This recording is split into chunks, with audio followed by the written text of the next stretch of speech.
శోభిల్లేవాడిని. ముల్లోకాల చేత కీర్తించబడిన పరాక్రమాన్ని ప్రదర్శించాడు. దుర్వారమైన కబంటులనే రాక్షసుడిని సంహరించాడు. నీ నామం ఈ లోకంలోని ప్రజల పాపం అనే సముద్రాన్ని దాటించేది. భద్రాచలంలో వలసిన దయా సముద్రుని. రెండో పద్యం నరసింహ శతకం నుండి. ప్రసిద్ధి చెందిన తెలుగు కవి శేషప్ప గారు శ్రీ నరసింహస్వామిని ప్రస్తుతిస్తూ భక్తితో రచించిన శతకమే ఈ నరసింహ శతకం. తల్లి గర్భము నుండి ధనము తేడవ్వలు వెళ్ళిపోయినాడు వెంటరాదు. లక్షాధికారేణ లవణమన్నమి గాని మెరుగు బంగారం మృంగబోడు.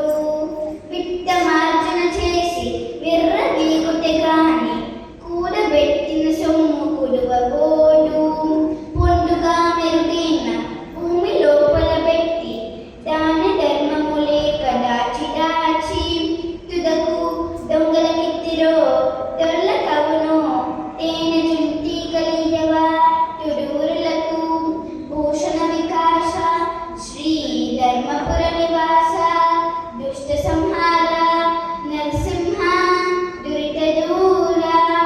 దీని భాగం ఏమిటంటే, పుట్టినప్పుడు ధనము తేలెవ్వడు, మరణించినప్పుడు కూడా అధనం మన వెంట రాదు. లక్షాధికారైన తినేది అన్నమే కానీ బంగారం కాదు. డబ్బు సంపాదించి పొగరు పెంచుకోవటమే కానీ దాచిన సొమ్మును అనుభవించలేదు. దాచి దాచి దొంగలకే ఇస్తాడో దొంగల పాలే చేస్తాడో ఏమో.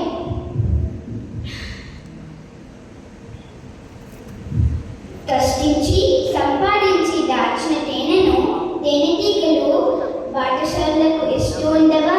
అలాగే. ధన్యవాదాలు.